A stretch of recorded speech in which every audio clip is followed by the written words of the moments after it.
Today I want to do something really cool, and there was this post that actually went viral in my in my uh, in my Facebook and a few Facebook groups. It's funny because I started asking people for their own opinion about certain things, and then just this post actually blow up. And I saw some of you guys actually comment on this post right here. Before that, I know that Brian Payne is here, and he just crossed the 50K month mark. Congratulations on that, brother. You just crossed the 50K month mark.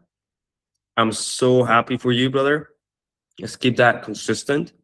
I know you've been getting a lot of locked up deals and so on. So this is one comparing what's the best sales process, RJ paid to Eric Klein.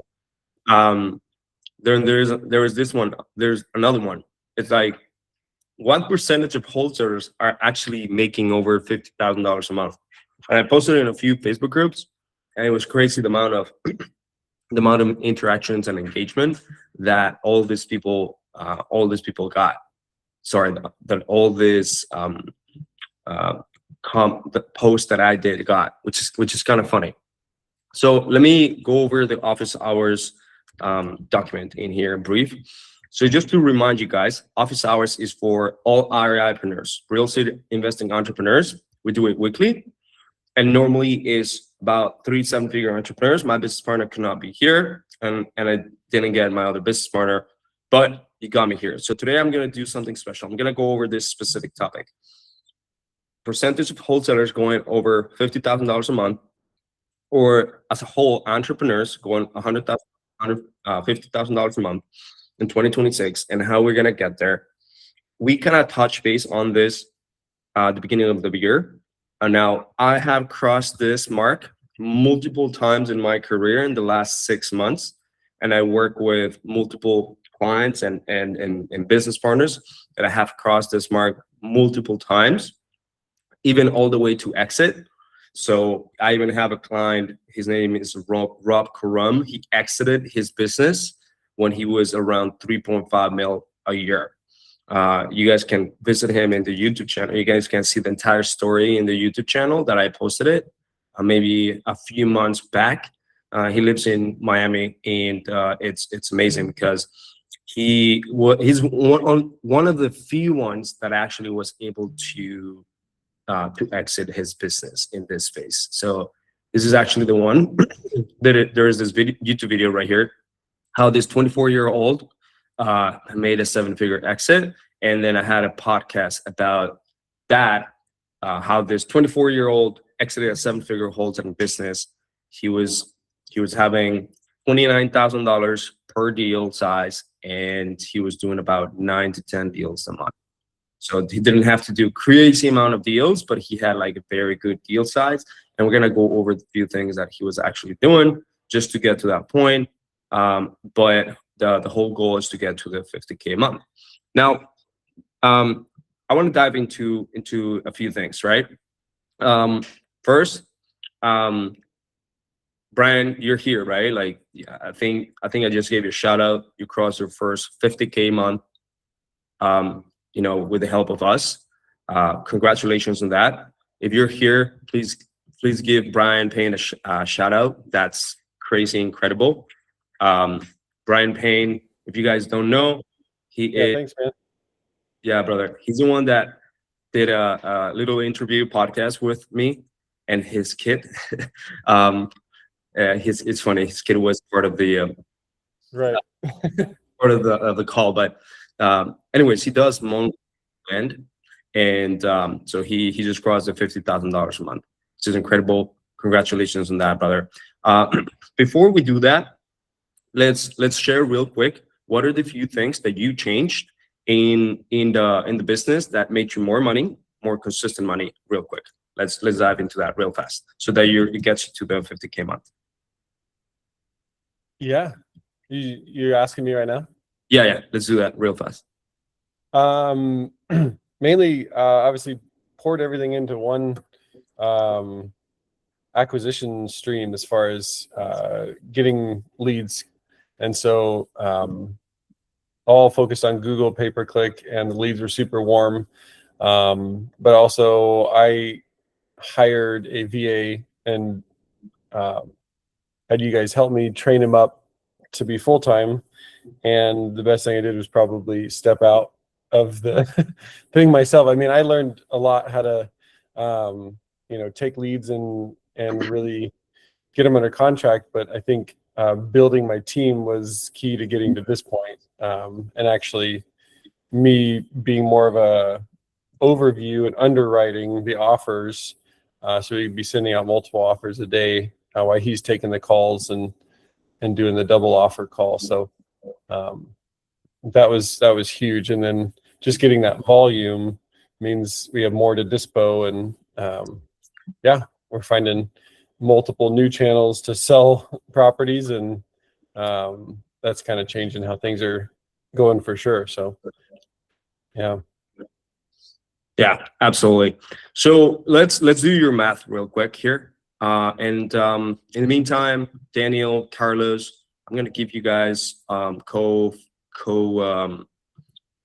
let's do again. I'm gonna give you access to be how do you call that? Not co-founders, Co-host. co-host. There you go, co-hosts. And so you guys let people in. Let's do the math of kind of what you did real quick. I like to start first. I like to go into math and see what you did. So this is just an example of revenue cap calculator, just super basic. But let's just say, for example, okay, so we have a target of, let's say you want to get to 100K a month, right? And ultimately, what you want to do is you want to choose right now one channel that could potentially get you to your first 50K, right? Obviously, this channel to get you the first 50K, it needs to get you the right amount of leads, the right amount of appointments, the right amount of deals to get to that point, right? Now, what's your average deal size right now? Deal size for you? It was averaging around 3,000 to 5,000, but this month, one deal was 20,000, one was 8, and then one was 49,000. So those were Perfect. So let's say it is growing. Yeah, 100%. So one of the few things that we gotta do is whenever we're calculating our stuff, there's only three ways to actually grow a business, right? Like 3 ways to grow.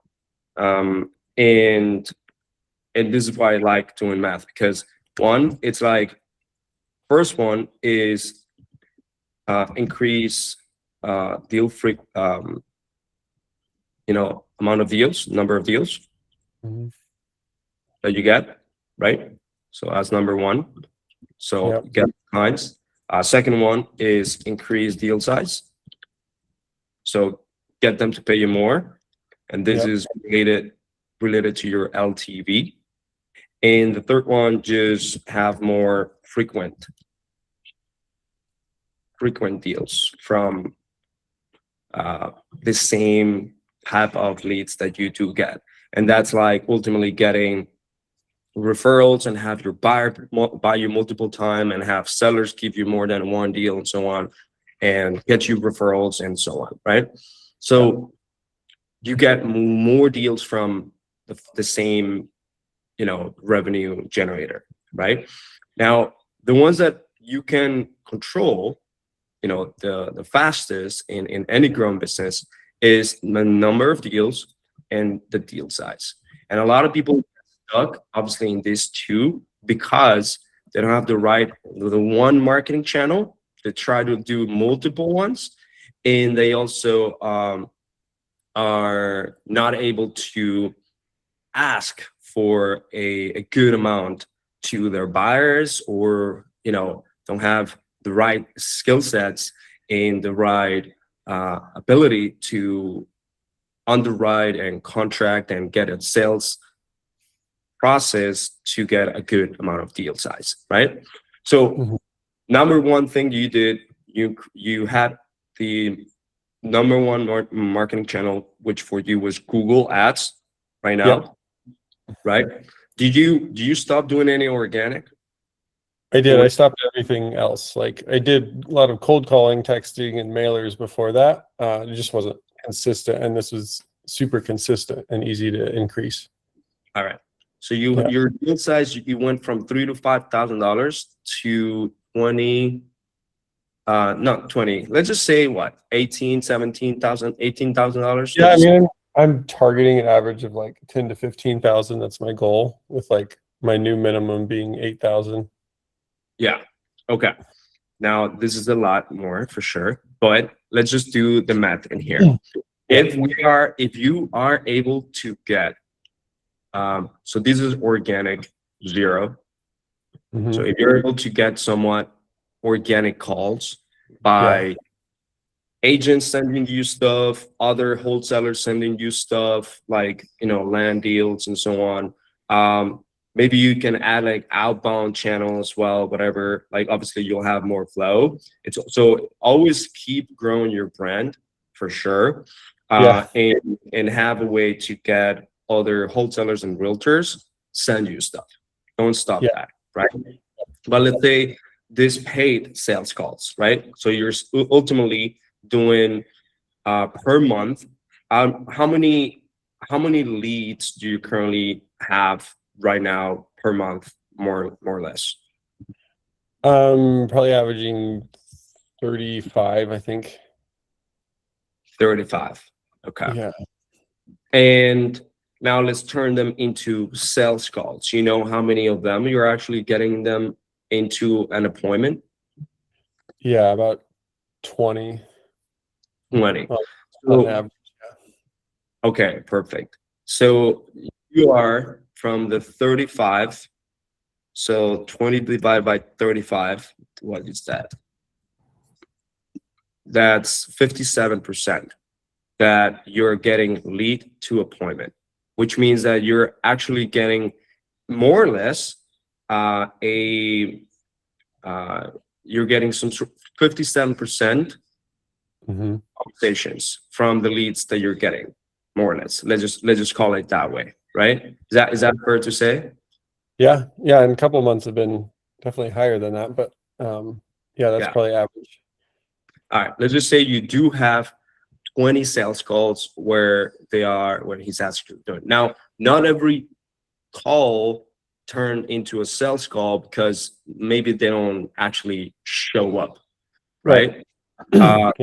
So maybe they do. There's only about a percentage of 14 or 15 or so out of those. Yeah. How many? About 75%. Yeah, show. 75%. Yeah. Okay. So 75% actually, 75% of people do show up. So you had 15 conversations and 15 potential pitches that you did and potential offers that you also did, right? Now, yeah, we always send offers, even if they don't show up. Yeah. What's your current closing ratio? So that would be lead to offer contract. Probably we're averaging now about last month was 8 and we look like we're on track for 8 this month. So so you have a high closing ratio. Yeah. So this is from appointment to contract, right? That's your contract close ratio, right? Yep. We're not measuring contract to this boat, which is another one that we can measure. So it's kind of like at what, 50%, kind of? Yeah, it would probably be in that range. Yeah. Okay. That, to be honest, is incredible. That's what we want to keep is our benchmark. So yeah. 50% appointment or pitch to contract ratio is honestly amazing. I know that you've been utilizing NEPQ to do that, right? Yep. Yeah. All right. So you've been using NEPQ to do that. You've been using Google Ads to do that, right? Yeah. Okay. So that means that you need 7.5 clients per month, and you still, on an average deal size, you still be at $37,000. Let's remove this because this is for our other company.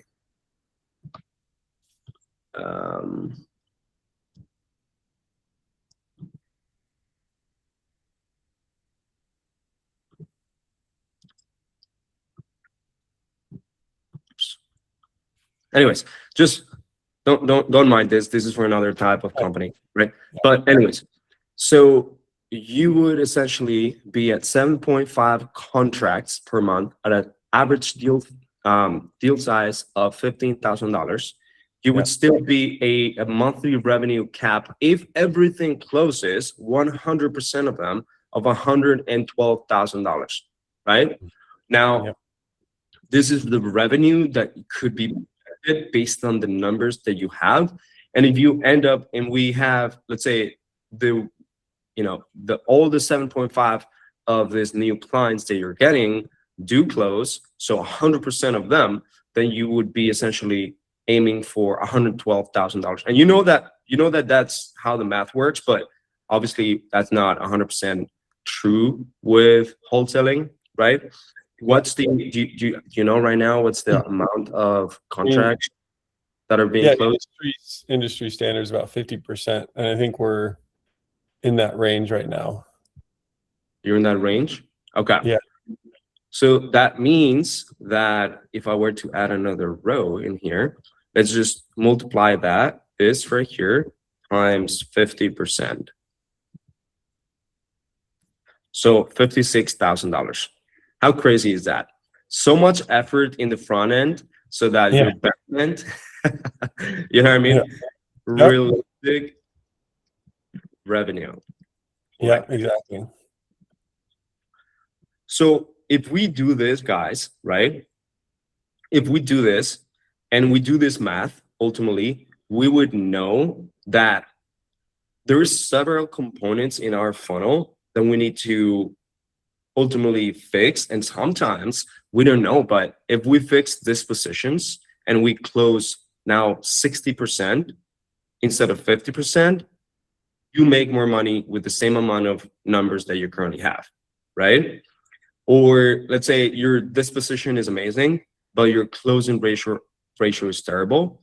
And if you are able to do like a table like this, where it's just like, okay, my closing, if Brian Payne's closing ratio was only, let's say, 20%, he would not have the same success as he had right now.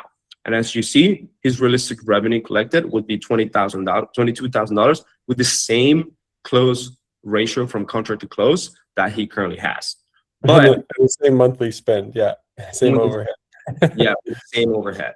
But his close ratio is from contract to close from lead to contract, or actually from pitches to contract, is so good that that he is able to now focus on how do we just make more money out of this position, because now we have these pillars kind of taken care of, right? And now you can say like, okay, if I add more leads, let's say from organic, if he starts putting in YouTube videos, reaching out to agents, reaching out to other wholesalers in different networks, go to communities and be like, I am the land guy.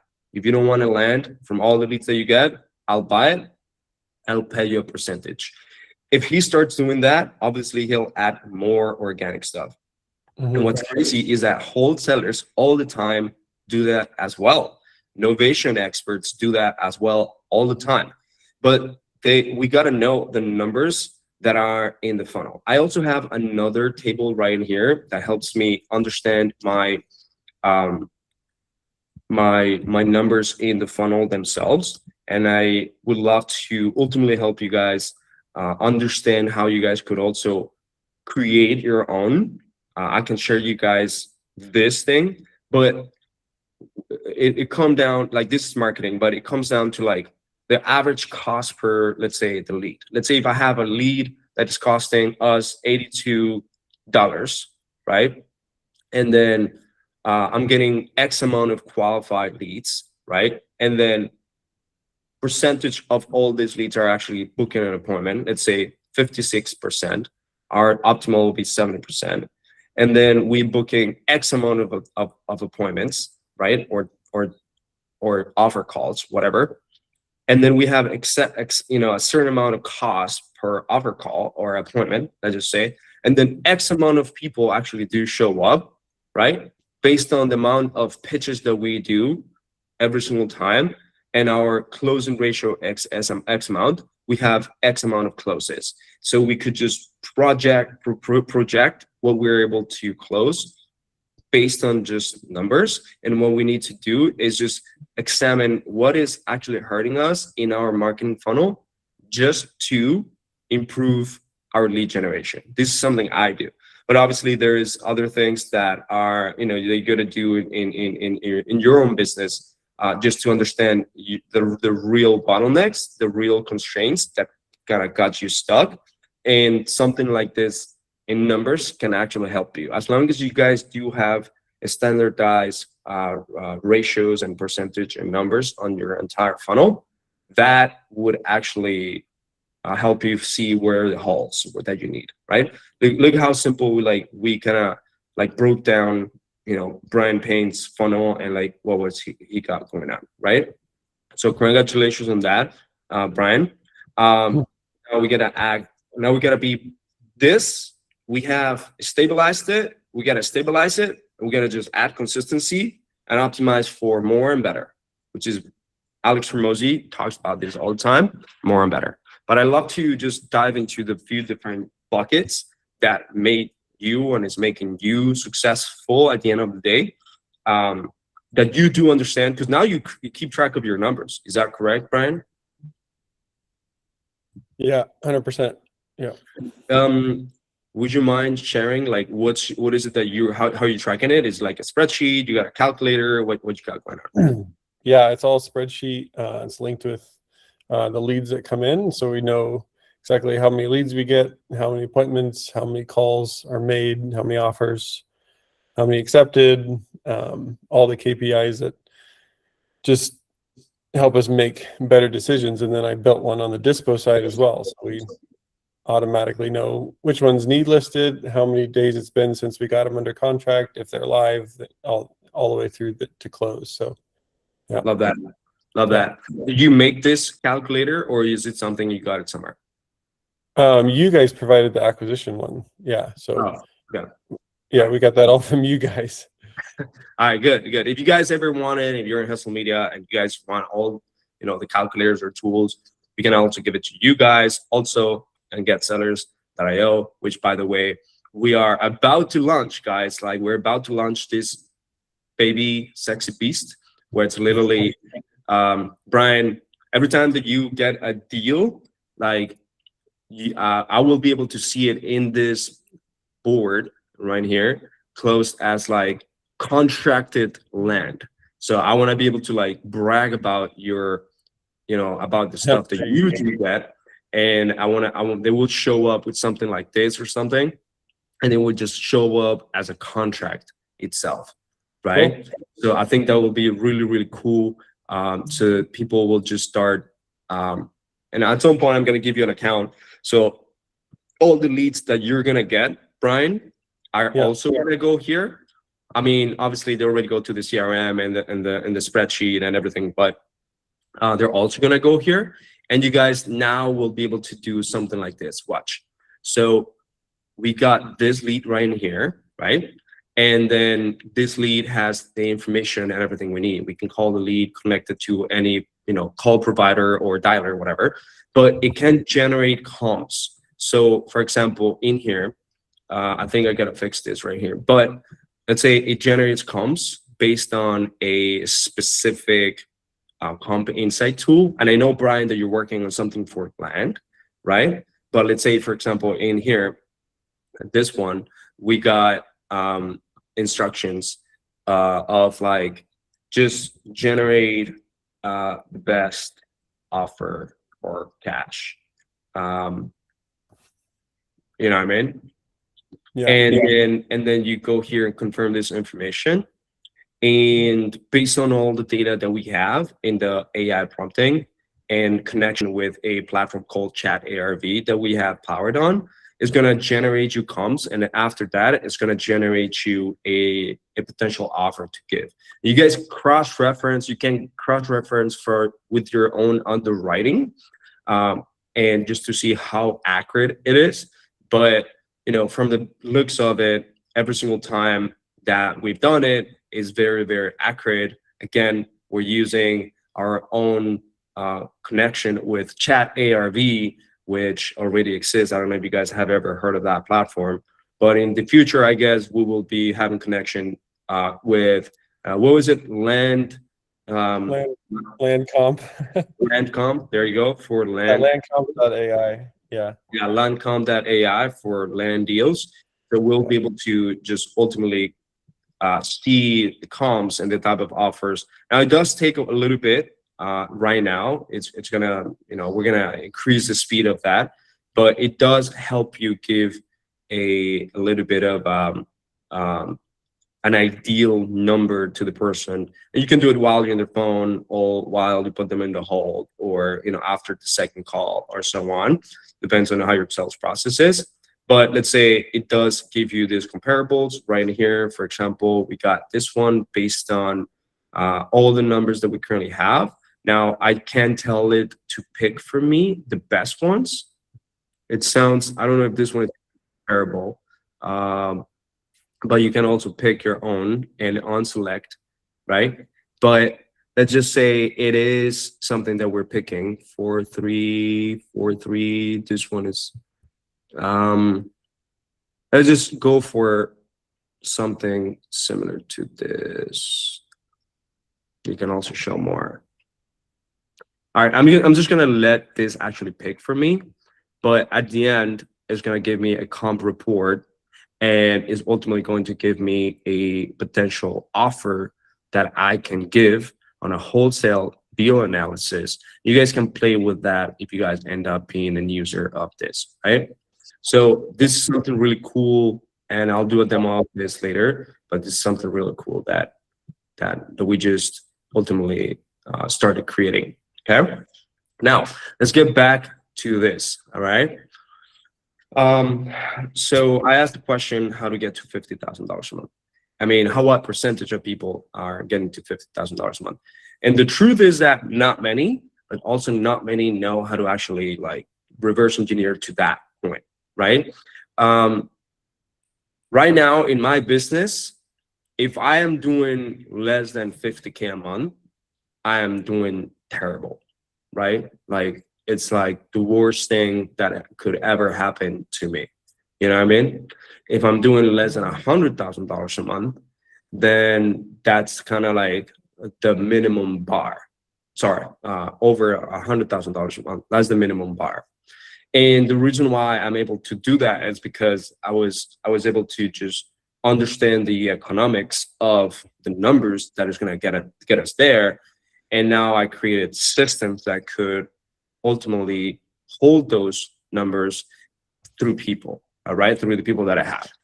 And that's what I want to dive into real quick here. So Brian, good stuff. You're building a team. You got now, you hire with remote Latinos. I believe you have a business partner, or at least is like someone that provides you with capital, or now you're using your own capital or something like that. Yeah, I mean, to get more leads, I just talked to another friend in the real estate space, and he wanted to do more but didn't have the system, so he just helps paying for ad spend. Yeah. For context, Brian did what a smart investor does. He used leverage. He used other people's money to fund his marketing, so he can close and do everything correctly. Then he started closing, and now he's getting his return of investment. And he also hired someone that can help him close even more, right? And his return investment was actually multiplied because now he can do a lot more than if he was doing it by himself. So he used leverage with money. He used leverage with the system and the media. He used leverage with people that hire, a really good hire. And he is obviously, learning all the skills as he goes. So that it's a clear example of that you can go from one deal a month or every other month to multiple deals consistently if you do things correctly, right? Yeah. Okay. And there's the man Carlos too. Shout out to him Oh, to yeah. help. He helped train my VA and I. I love that. All right, so let's do this. So the first thing that we all gotta do and we all gotta know is how do we reverse engineer the unit economics of the business, right? So that we know exactly how are we gonna get there. Because the first thing that we got to focus on whenever we're starting out in any business, by the way, I go over the 4 levers here. I'm not going to go over that here. But the first thing that we're going to go whenever you're like, taking a business off the ground is essentially a few things. So if you are just at the 1 deal a month or 1 or 2 deals a month, or even 2 to 5 deals a month, there are some specific things that that is more crippling at all times. There's always a crippling situation that is happening during those times. So that is actually acquisitions and sales, right? And so how do we actually do and what do we focus on during that time? If you are under the $50,000 mark, what you got to focus on is setting appointments and closing those appointments as an end result, right? But the reason why we are not able to get to this point, and a lot of people get stuck, is because they face major challenges with their time management and their money beliefs. So we gotta get that right first. Understanding the money, understanding what is required, understanding time and focus, and so on, so that they can focus and start going into learning lead generation, basic systems and SOPs, and then ultimately getting deals going. So if you are around one deal a month or something like that, or you haven't been able to crack that code of 2 deals a month plus and or so on, we got to be able to focus on SACA, setting appointments and closing appointments. And the easiest way to actually do this is that you can focus on one paid channel, right? One paid channel that is going to get you to that point while still taking advantage of all the free marketing that you should still be doing, right? Building relationships, JV work, attorneys, Facebook groups, so on, stuff like that, right? Now, when I started my own business and I got to my first $25,000 a month, everything that I got, my own deals, my own clients, and so on, was reaching out to people in social media, sending DMs, ultimately adding values in groups, having people to back me up and send me referrals, or they come to me because they know that I'm known for a certain specific thing, and that helped me a lot organically. But the moment that I turned on my ads, that's the moment I went from like $25,000 a month to $65,000 a month to $125,000 a month, and so on. And I skyrocketed because I was able to understand that. Okay. But I focus on setting appointments, closing appointments. My calendar should be at all times packed, right? Now, the time management is like, ultimately, revenue generating activities are must priority. If you're not doing that at all times and just focusing on having appointments in your calendar or leads that turn into an appointment, then you're doing the wrong things. If you're under $50,000, right? So that means appointment setting, and then ultimately getting to those sales and closing, and then obviously this will work. Like, those are the ones that ultimately help. That's what gets you deal. That's what gets you money, right? Nothing else. Sometimes you can get a weekend day for, yes, you work on Saturdays and Sundays. I'm sorry. And I know you guys sometimes have family.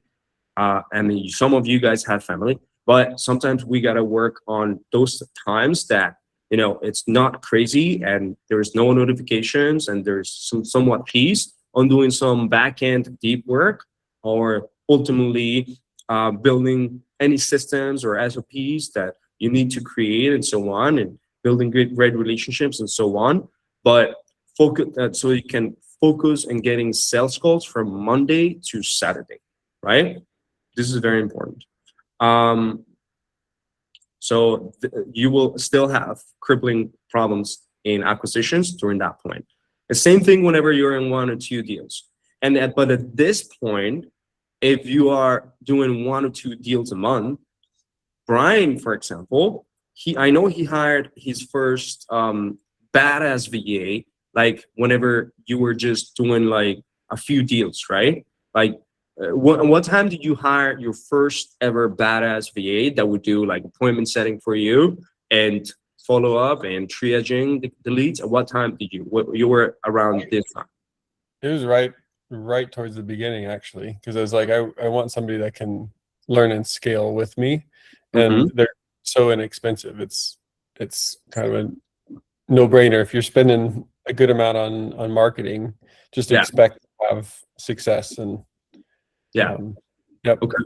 So you had something that a lot of people still need to overcome during the first $10,000 months, right? Which is the money beliefs. So you had something like you knew that putting a cheap for you, good for them, like a cheap, non-expensive VA for you, this is good money for them, for 2 perspectives, right?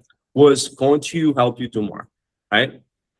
But some people can't even pay $5 to $7 an hour for the sake of their life.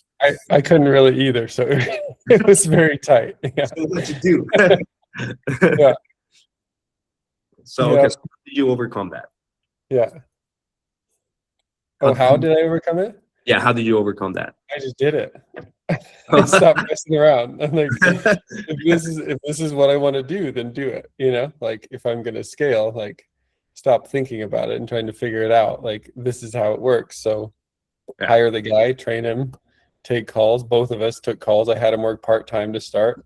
So we were both taking calls, and then as soon as I closed a couple little bit bigger deals, then I jumped him up to full-time and got him going. So, and this guy's going to the NEPQ calls too, right? And he loves them. Yes. Yeah. I can't make all the calls, but he can. So I try to, at least one of us is on there. Yeah. Awesome. Now, at this point, right now, you're still the owner or owners, right?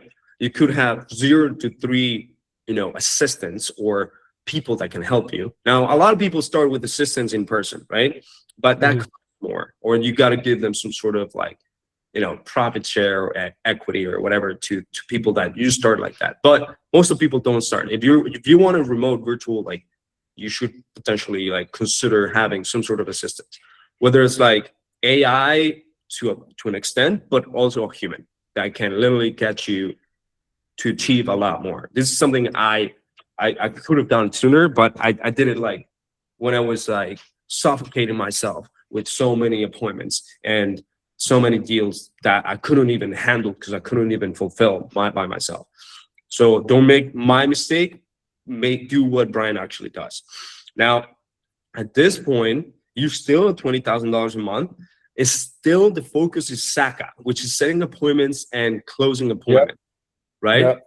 It's still the focus, and cracking one marketing channel and going deep into it, right? So learning how that one marketing channel is going to get you the most, because the thing is that any marketing channel could actually work. It's like, how do we make it work? If I activate direct mail to get remote Latinos clients, I guarantee you I could potentially make it work. Now, I have to ultimately create different systems in order to make it work than what do I have right now? Yes. Am I prepared for direct mail leads? I'm not. You know what I mean? So therefore, I'm sticking with the one channel that I know is going to get me to that point. And for us, it's Google ads and Facebook ads, right? So we know that those actually work, right? Now, for each, and we're going to dive into like what each marketing channel it actually needs in terms of systems, before the lead comes in, when the lead comes in, and then what happens after the lead comes in. There's some systems that each marketing channel itself they need, and that's what you got to be able to crack, right? From the moment they click, the moment they opt in, the moment before they talk to you, when they talk to you, and what happens in there, right? There are systems in there. And you could potentially hire a badass executive assistant or hire an appointment setter lead manager that could potentially help you with warm, hot outbound or cold outbound for follow-ups and so on. I think this is what Brian does. Are you using your appointment setter also as an assistant for admin work, or just appointment setting and sales stuff? He's mostly just sales side. Yeah, lead intake. He manages the leads though and keeps everything in order. Yeah. Okay. So you decided to, double down into the sales part. I'm assuming right now you don't have anybody that can help you with like all the stuff that you got going on. Is it because you got good time management skills, or what? Yeah, I do a lot of it myself. I mean, and that's what I was used to, is doing it all myself. And so, but now I'm hiring a lot more, and I'm onboarding, I think, 3 more VAs. So, Wow. Yeah. Nice. Again, major crippling problems at this point is still acquisitions. And guess what? We go to level 2, guys, right? We go to level 2, and you are doing 20 to 50K. Wow, you're part of the top 5%, top 10% of the nation, right? But guess what? Your crippling problems is still acquisitions, right? And guess there's something else that happens in here. It's conversion as well. Now, maybe at this point, what you're focusing on whenever you're doing setting appointments and closing appointments is that you got to become a badass at sales, right? By yourself. But whenever you're getting to $20,000 to $50,000 a month, right? Whenever you're actually getting to that point and you're now relying on the help of other people, how do you transfer, or how do you make sure that these people also can close with the same percentage or the same effectiveness as you? You can't guarantee that. But what you can guarantee is that you hire someone competent enough, capable enough, and you transfer these skills and you act like a real leader, right?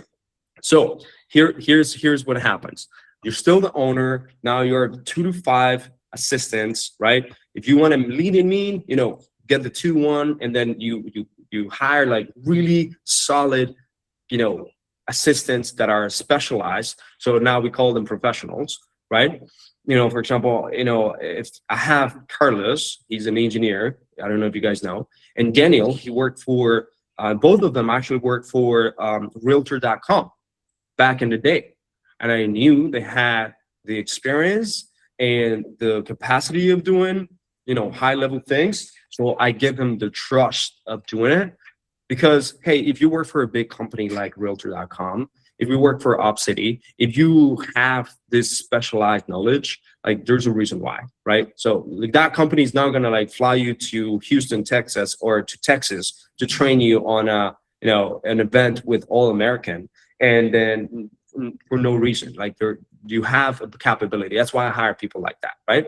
But you gotta be able to pay them well enough, right? Now, at this point, maybe you're not hiring your first closer, because here's one rule that I go by. At this point, now you're starting to fit in more leads, and you got to be able to get a lot more leads in your calendar, having your calendar packed, learning how to close that one marketing channel, right? But you may be or may not be ready for an acquisition manager, for a closer. And let me tell you why. Because if you don't have minimum 3 appointments a day for a closer to be taking only sales calls to close the deal, 3 appointments per day, 5 times a week minimum, right? And I love for it to be 6 times a week on Saturdays too. But if you don't have at least 3 appointments that they actually attend of new appointments, it may not be worth your closer's time and ability to make money if you don't have enough volume, right? But at the same time, what if you get to the 3 deals a month? Sorry, the three appointments per day, and you're still doing everything else? It could become like a crazy, like a crazy thing, right? So you gotta be able to ramp them up, or like think of hiring fast a closer and ramp up your lead flow and your appointment flow, so that when you bring in a closer, you don't get outside of the sales right away. You're showing him the way, you're showing her the way, him, her, whatever, female, male closer, doesn't matter. And you got to be able to like take about 7 to 10 days to fully give this closer your, full pipeline, right? But that's if you are hiring, obviously, someone that is 100%. At this point, you're not going to let go of sales, right? You don't want to let go of sales at that point if you're actually hiring one closer. So that's why at this point right here, I have a question. It's questionable whether you should hire a closer or not, because it just depends on your current capacity as a CEO and your current lead flow and appointment flow, right? You could be doing crazy good amount of lead flow like that, like other people do have, or you could have a decent amount like Brian has, and have a good sales process, and then think about what will be the next step, which is like increase potential lead flow, get himself to 70-80% capacity, or suffocation of time and leads, and then be able to bring in a closer so that he can close more. You could also close more, or you can help the closer close on the people that are struggling to close. And then this way, now you can start bringing in more leads and more deals. Now, at this point, again, Saka, like at all time, setting appointments, closing appointments. You could potentially add more channels, like combining outbound with inbound and vice versa. That's why I'm telling Brian, it's like, okay, we're gonna increase your appointment flow by increasing more ad spend on Google, for sure. But I want you to also add another marketing channel, so you build a marketing ecosystem. So what happens? What if Google decides to fuck around this year? We don't know. Like we don't know. Like so if that happens, then you don't have anything to lay on those months or those weeks that you're trying to figure it out, those things, then you are into a big mess for that 1 month or 2 months, whatever. And that could put you back, a lot. I mean, it has happened to me, it has happened to a lot of you guys. Before I used to only rely on, on one channel, because I got really excited about this one channel making me a lot of money, and then something happened. Something changed, and then I'm like, damn it, like now I had to go back to like doing organic and also outbound. And you know what? The main channel is still there, but we're also doing other channels. That's why you guys see me everywhere. YouTube, social media DMs, putting social media content as well, going to Facebook groups, and then running ads. It's just an ecosystem, right? And as a CEO, we're the main opportunity generators, and then the ones that lead how we're gonna generate the most amount of deals and opportunities until you get to like $500,000 a month. And then, I mean, at that point, it should be fairly easy to have a directors at some point. I mean, that could lead that thing. But for now, we're gonna be able to generate demand, right? One thing is, when you build a marketing ecosystem, you squeeze the juice out of your pipeline. A lot of people don't do this. Is you gotta start doing things that what other top investors do. Is that they have a pipeline right now. Brian, how many leads have you currently like set up? Like, have you had in the last 90 days? Let's just say how many? Like, if you're getting over 100? Probably 100, yeah, a little over. Yeah. So now he has 100, and I can guarantee you based on his numbers right here, I can guarantee you almost that. So he's got 100 kind of, and that means that maybe 40% of them he hasn't really talked to or more, right? So that means that there's like 40 to 50 leads there, and even the ones that he already talked to that could still be sitting there with some sort of pain, with some sort of gap, with some sort of desire that he still hasn't touched base on, right? And this is where you do consistent, either bi-weekly or monthly re-offer campaigns, right? So you squeeze the juice out of your pipeline, and you do re-offer reactivation campaigns. You got to do that with SMS, emails, calling them, and so on, and like trying to like re-offer again or reactivate them in a very consistent basis, right? And it doesn't matter if some people, it's funny. It doesn't matter if some people will tell you, "Oh, stop emailing me," or if some people are like going to D&D or whatever. That's always gonna happen. That's gonna be part of the game. What matters is that they came in, they opted in, they needed help, and now our service is like, we're gonna help you no matter what. So I'm gonna be consistent. I'm gonna create re-offer campaigns, and from the new leads that you got a few months ago, those leads are being used at all times, right? And so it creates like this belt, right? This manufacturing belt where it's like new leads are created, we warm them up, we go through a sales process. Oh, we got them in the sales scope, great. We didn't get them in the sales scope, no problem. Okay, we got VAs helping, SMS, email, AI, reactivation campaigns every other week, sending them re-offer campaigns, every month, so on.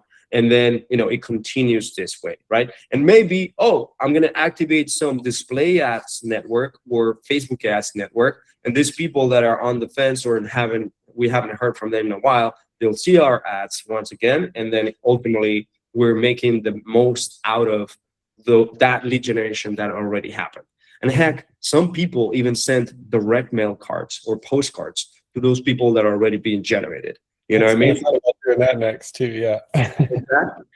I thought about doing that too, because it's just like, talk about, getting 7+ touches. Like once they see your name that much, it's great. 125%. And it's funny because I had a conversation. I think I had a conversation with RJ Bates or something, and he said like he sent a pizza.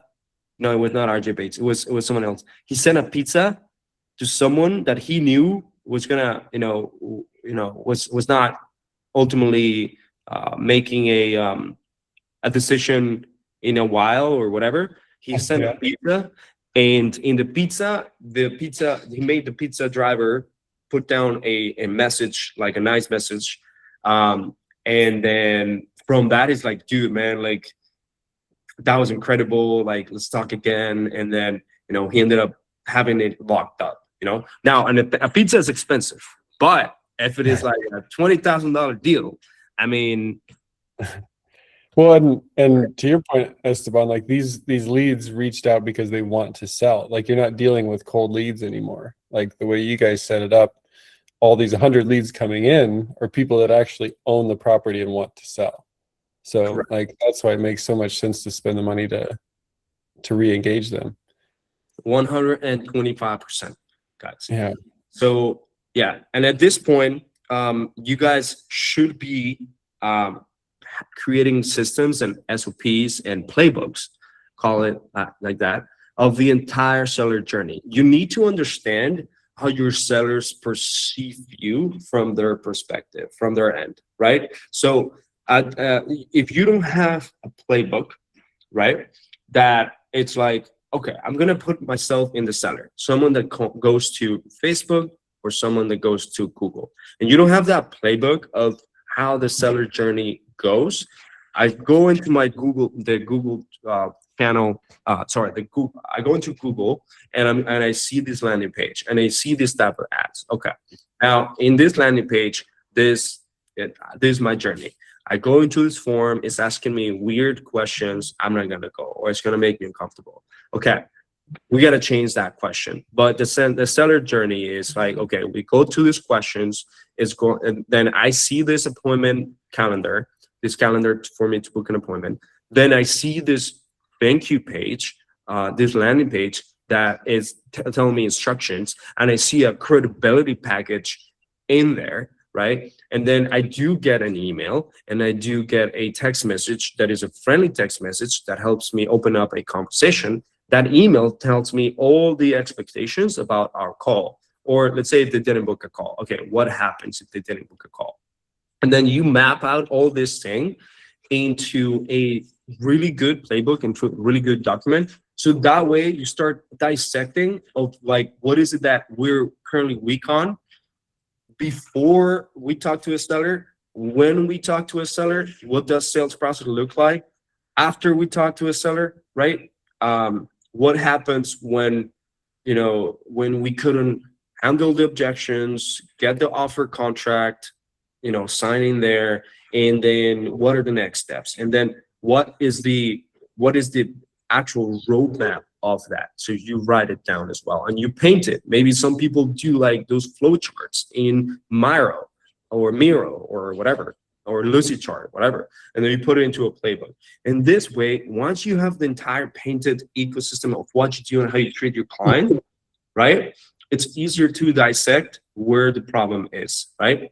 Now, obviously, this is going to give you a lot of context as well, because, if you guys are closing at, let's say $5,000, a deal size, there's probably like a few things: mindset, sales skills, wrong buyers, awful seller conversations, and maybe you don't want to make a lot of money, or maybe you're unknowingly willing to learn that the only way for you to grow a business is to like make your, get more clients, get your clients to pay you more, and get more frequent clients, right? But now you got to be able, now you understand, okay, so now how do we improve that sales process? But now how do we also improve that buyer disposition process, right? And how do we negotiate better? How do we choose better buyers? And, how do we ultimately give a better offer to a buyer? And what maybe offers to the sellers so that I can have a better buyer? There's a few things that you can do. But if you map out things, it's easier to identify and diagnose, right? So that's why it's a point where you got to be able to have these SOPs. And trust me, you don't want to use the weekdays to build these things, because it's crazy unless you want to do the nights or like early mornings. I used to build SOPs, at nights and on the weekends, because like otherwise I'll just go crazy. You know what I mean? And playbooks. Otherwise I'll just go crazy, right?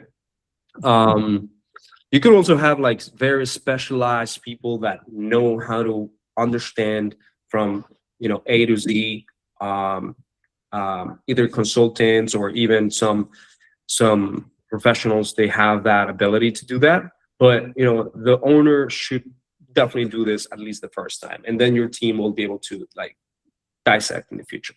Okay. At that point, whenever you're a $20,000-$50,000 a month, you got to be able to start building a team, right? Starting with what you're weak at and what you don't enjoy. So ultimately, use a TC service. If you don't have someone in house, it's always best to have a service first, because like sometimes it's hard to find a TC that is good, and then ultimately have them do part-time. Like, might as well do like a service. You know what I mean? And because if you don't have a lot of volume of deals, why would you want to have someone like full-time in terms of like TC or something? Just to have someone as a service, pay a service, or have a very good part-time one. But I don't know if you're going to be able to find that. Maybe fractionalized one. Definitely someone that can help you with Dispo 100%, because that generates money, right? And then can help you with all the admin and the operational things in the back end of Dispo, right? Obviously, lead manager, appointment setter, right? advertiser marketer, right? I mean, I think Brian took the leap of us doing a deal every other month by utilizing leverage and capital of other people. He literally like, went in debt for us, and I appreciate that. You know what I mean? My respect. But an advertiser and marketer that can just like help you even grow, right? And I'm not saying that I don't recommend someone in-house. Now I have my own media buyer's house, but at the beginning I use agencies because they already have a structure, right? Like obviously the ones that do have a structure, right? If they do have a structure and they can teach you and you can learn as you go and you can extract a lot of their mechanisms and all of the things of why they do things and how to do things. It's like what Alex Ramosi says. I hire an agency to prove me what a professional does with a team for 3 to 6 months or more. And then if I want to really bring it in-house, then I learn under them, right? And I learn what they're doing, extract everything, and then let them do what they do best, right? And if I do want to, hire in-house, then I hire a media buyer that could potentially do like that, extract everything, why it worked, how it worked for them, and ultimately make it better. Because it's only going to work for your company, right? Which some people have done it, but some people still pay agencies as well. But I do recommend it at some point. Once you're big enough, right? When you're big enough, you do bring a marketing team in-house, just because you have a lot more leverage on how many channels you do, the cost of it. They can do whatever channels you want.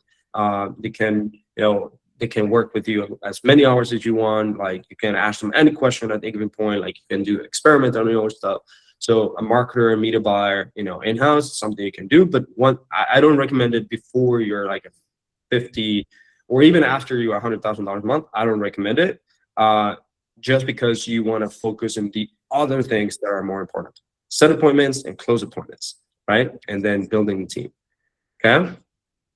So that's it. At this point, you may need in a sales acquisition manager closer, right? Now you're starting to pick up some traction. Now I'll tell you what I did, guys. I was at probably like $65,000 a month, and I was doing everything myself.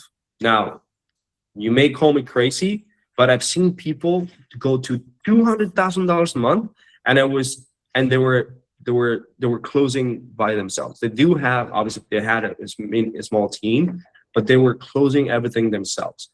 And you could do that. But it's also unpredictable on if you do have a high closing ratio and you know that every single call that this seller gets to, you're gonna close it. Not every call, but like you have a high closing ratio. Like for example, Brian does have a high closing ratio from pitch to contract. So he could potentially do that for a longer time than a lot of people.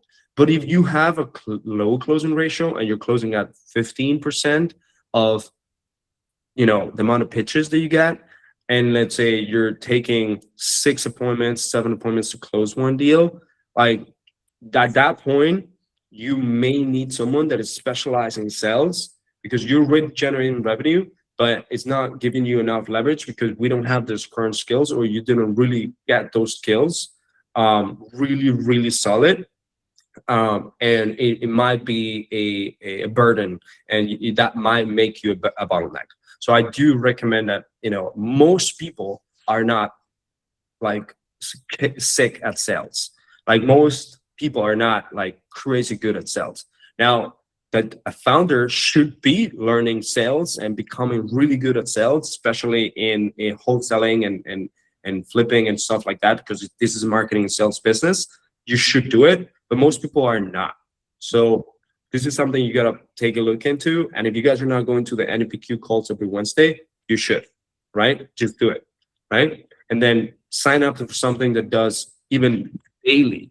Like you have no idea how good I became at sales when I started doing daily stuff, to where I learned, damn, if I bring in someone and I don't give them this level of training daily, I am going to do a disservice to my company, because I'm not gonna just hire someone in a sales position, a closure position, and just like, drop him there. Like, no, they require daily trainings, accountability, leadership, number tracking, daily huddles, and there's an entire thing, which, by the way, we're gonna go over what a closer does need in the next few weeks, but that's how it's done, right? And at that point, you gotta be able to spend on more ads. A lot of people get stuck on the marketing channel because, and they don't grow because they're not spending more on ads. You think that the same amount of ads is gonna make you more deals.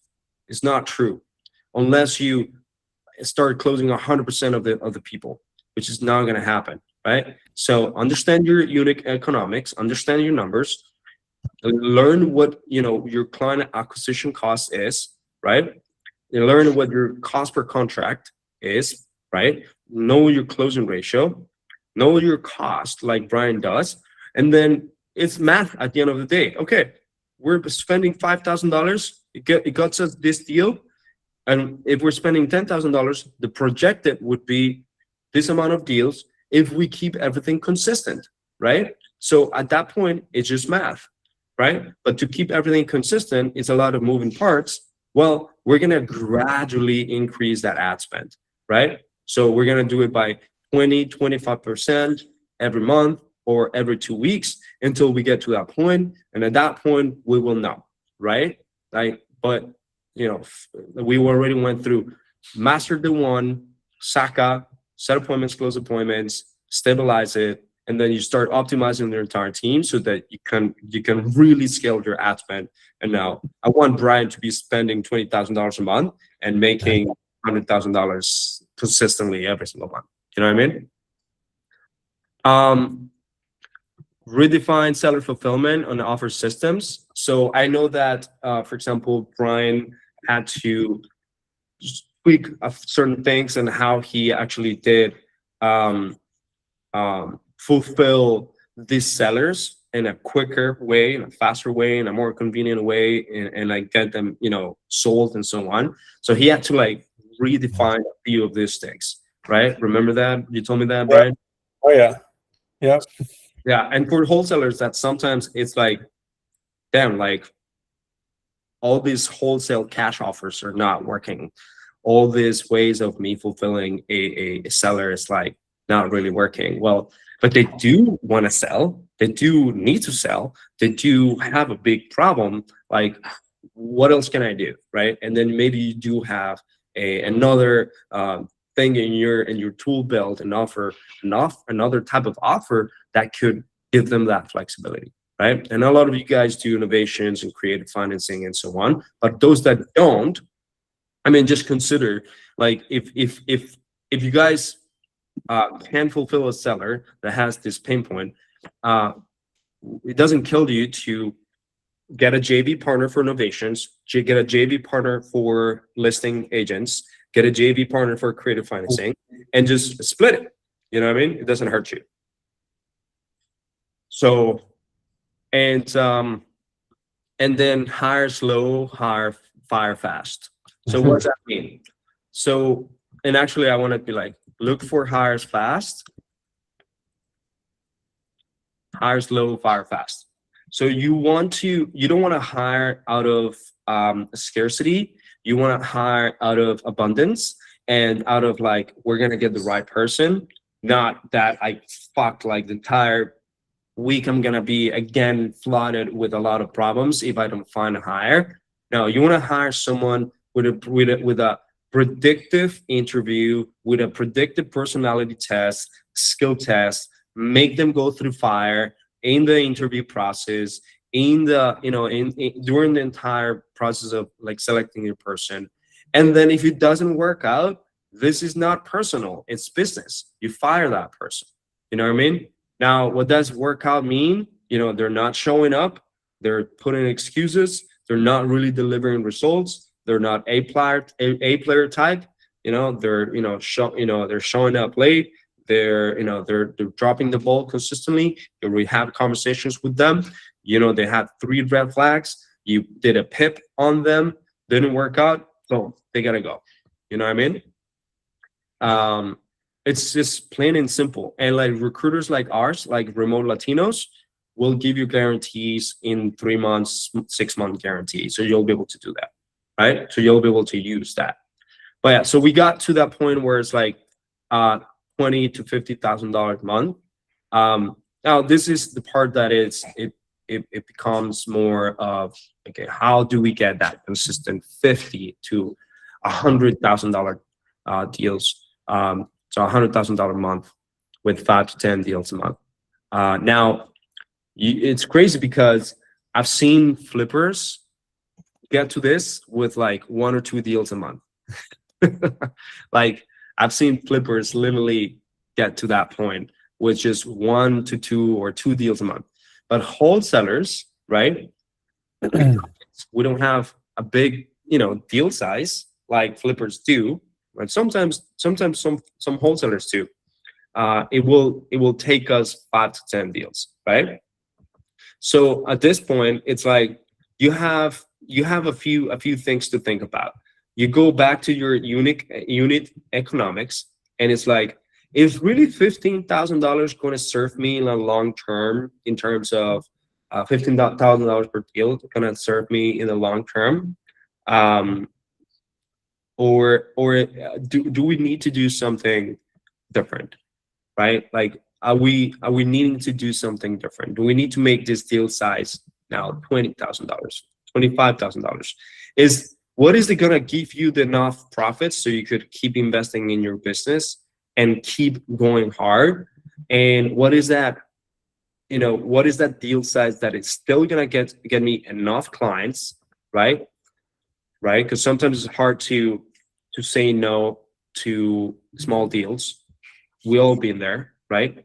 Like I just need money. $5,000 deal. Damn, and it takes the same amount of energy and effort as a $20,000 deal, right?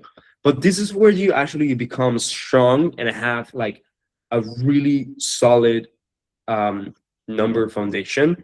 And it all starts with implementing operational alignment and structure. Like, for example, a EOS from Chino Wickman. I don't know if you guys have ever implemented that ever in your business, the EOS, Entrepreneur Operational System, where you set up certain standards for your company, right? Because you can't really go to the moon if you don't have a standard on how the rocket is going to build, it's going to behave outside of the Earth stratosphere and in the space and close to the moon. You need to set standards on how the rocket is going to do, the type of fuel that we're going to use, getting outside of the Earth and going above and beyond space. We got to set certain standards, right? And that is done like right now while we're in the Earth. So you're $50,000 a month and so on. You should be able to set up standards with EOS. And if you guys have not read it, go get Traction, the book, and then ultimately read Traction. All right. This is where you set a structural standards in your business. Okay. And I do have a summary of all of that. If you guys need it, let me know. I can drop it. It's like an entire summary of all the chapters, but also the systems, the tools that they use in order to standardize. Like, for example, right now, I'm missing at this current moment my level 10 meeting because we are 20 minutes in, but I'll be there. But it's a level 10 that happens, and I covered this that happens in a weekly basis with all leaders going. And we talk about the standards that we currently have, the numbers that we currently have. Because you got to be able to set the standard. Okay, this is the deal size and it's going to get us there. Like, we don't accept anything under this. And I'm sorry, like, if it is like $10,000 deal, we just don't. We're not going to spend the effort and energy. Like, we send it to someone else that do want to actually, or we monetize it another way, right? That do want to get this, like, $10,000 deal, right? So Rob, for example, Rob Karam, the client that exited, he had an average of $29,000 on deal size, but he would not accept anything that is under $20,000, right? So those are the type of examples that you should potentially do. Standards that you should potentially like set up. And some of you guys will not accept anything under $15,000. Send it to someone else. JV it, whatever. Like, I don't want to spend the time and effort in doing it, because we got a standard here, right? But in the beginning, of course, we're like crowds. We're like eating anything. But anyways, once we are at certain standard, don't do it. At this point, you got to refine your offer, right? Have different ways to fulfill deals, and have a fulfillment of the sellers. And at this point, you're doing a lot of innovation and testing, but be willing to lose money on your investment to learn and iterate, right? Like, this happens to all of us. All of us, we got to be able to test at some point, innovation and testing and things that have not been tested before. Because in order to get to the next level, that's what ultimately does require, right? And you got to be able to spend more money. You got to be able to play more aggressively and outspend your competitors, because otherwise it's going to be very hard for you to, let's say, for example, your competitors in the same market or in the same niche are getting deals at $2,000 cost per contract. Let's just say that, right? And you're unwilling to go to 2,500 or 3,000 because all your competitors are spending $2,000 cost per contract. But guess what? If your deal size is $25,000, who cares, right?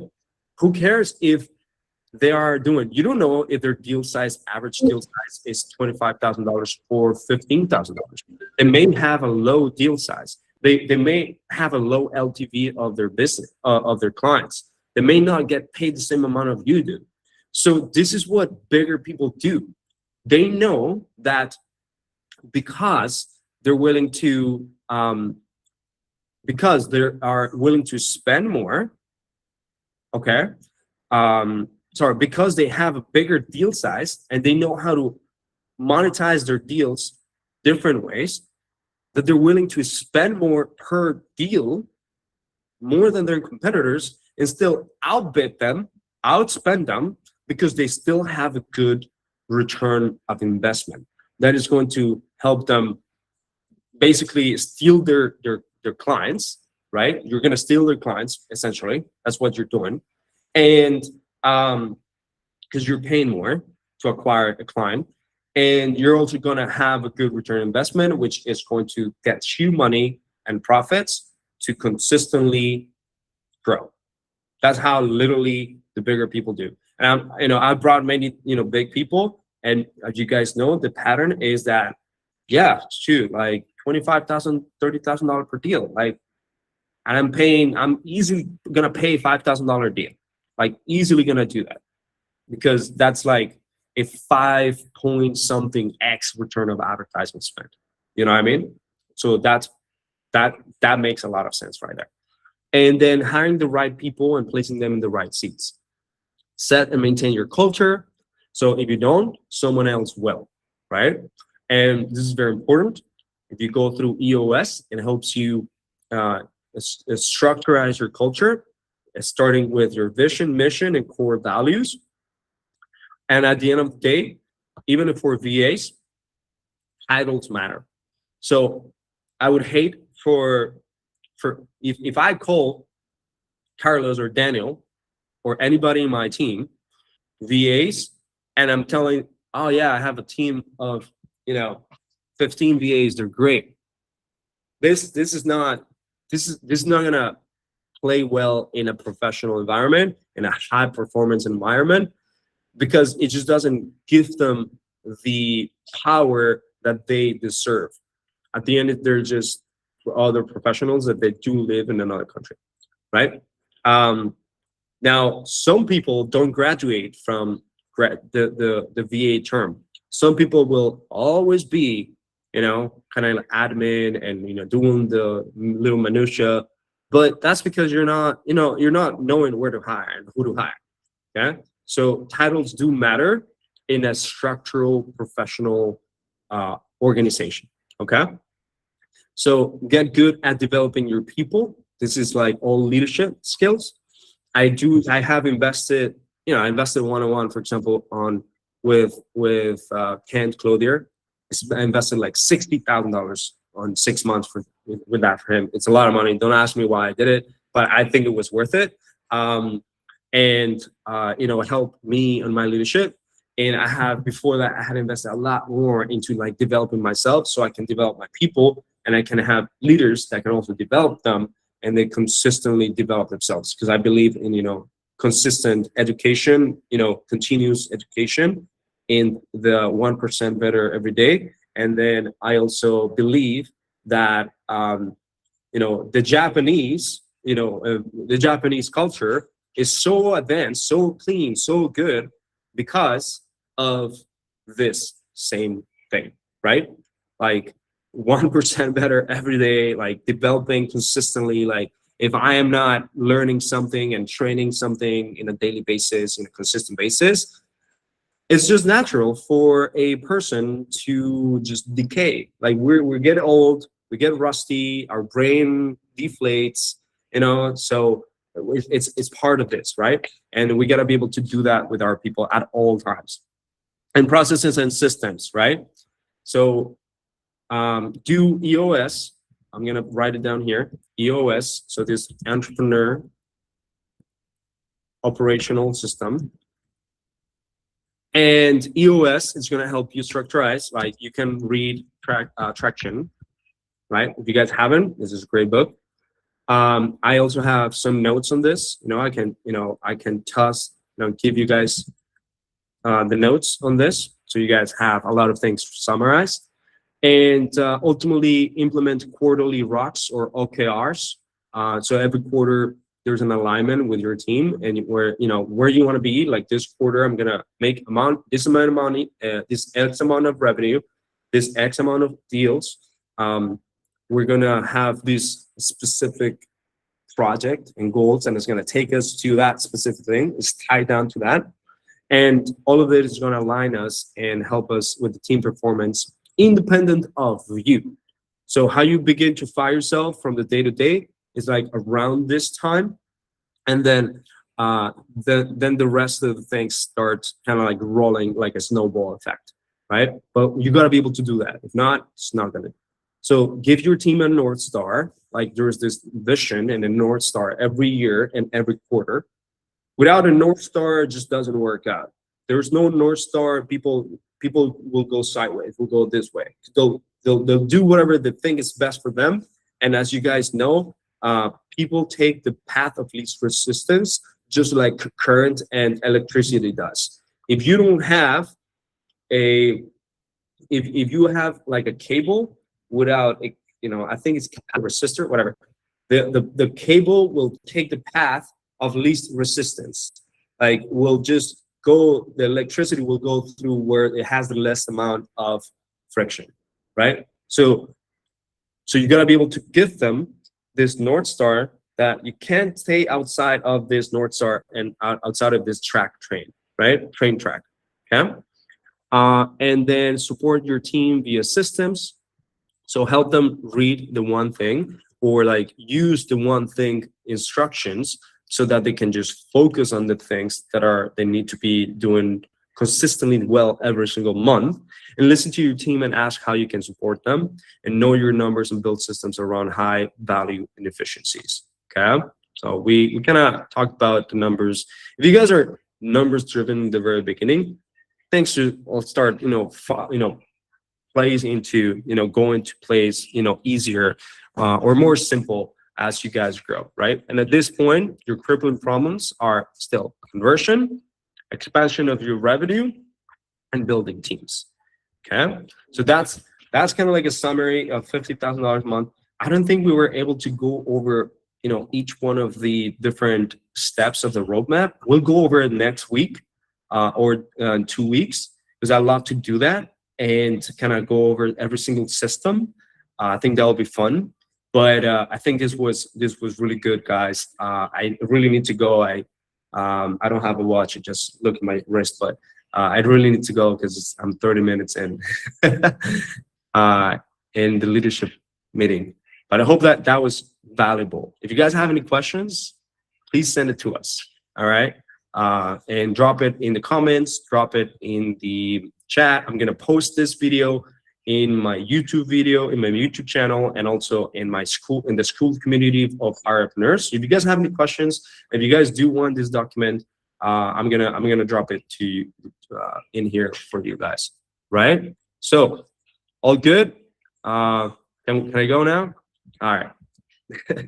I'll talk to you guys. Thank you for being part of this, and thank you, Brian, for so much for being our guinea pig.